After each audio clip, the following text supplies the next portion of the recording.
All right, so today we're diving into a theory that's been absolutely blowing up the crypto space. It comes from a nearly 3-hour-long podcast episode hosted by the one and only Simon Dixon, a true Bitcoin OG, on his show BitcoinHardTalk.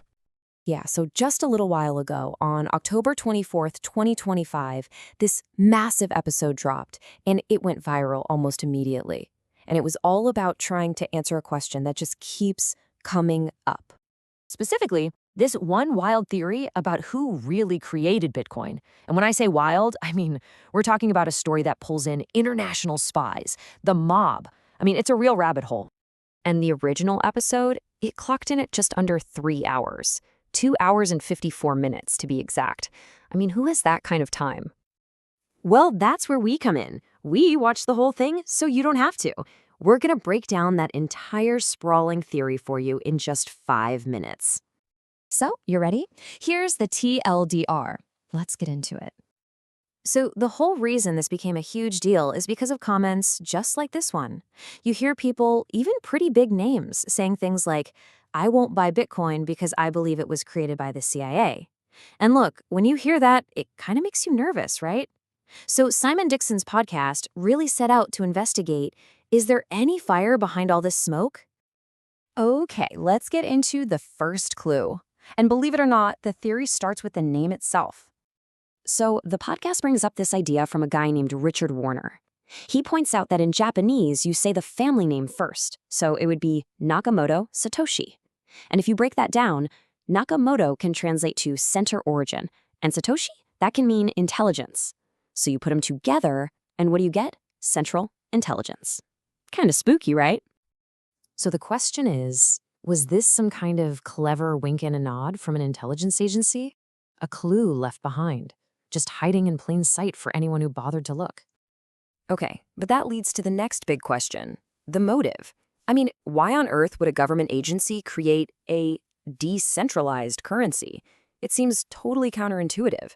Well, the podcast dives into 2 pretty compelling and honestly kind of chilling potential reasons. First, there's the gateway drug theory. The idea is that Bitcoin was just a trial balloon, a way to get us all comfortable with the idea of digital money before they roll out their own stuff, central bank digital currencies, or CBDCs, which they would totally control. The second theory is, well, it's a lot darker. It's the honeypot theory. That Bitcoin was designed to get everyone to pour their money into it, only for the creators to flip a switch on a secret back door and seize it all. But here's where the story gets really, really weird. Just when you think it's all about spies and government agencies, the podcast takes a massive left turn. It suggests a deeper, darker origin story that doesn't start with the CIA, it starts with the mob. Yeah, you heard that right. The theory centers on this one guy, Meyer Lansky. If you don't know the name, he was basically the financial genius for the criminal underworld, an absolute savant when it came to moving money and building systems. And the secret history they lay out is just incredible. The theory goes that by the 1960s, Lansky's network had pretty much compromised the entire Federal Reserve. The famous Nixon shock in '71, when the U.S. went off the gold standard, the podcast alleges that was a direct response, a desperate move to wrestle back control. And in retaliation, Lansky's network supposedly funded the very first private digital currency, something called DigiCash. So, okay, let's pause there. If that was the original plan, a private, centralized digital currency controlled by this shadow network, then how in the world did we end up with the public, decentralized Bitcoin that we all know today? What happened? Well, this is the crucial plot twist. The theory is that the project's code went open source. The moment that happened, the original creators completely lost control. And a whole new generation of cryptographers and privacy advocates, the cypherpunks, they jumped on it and took over. And this crazy chain of events, from mob money to these cypherpunk idealists, is what leads the podcast to its final suspect for who Satoshi really was.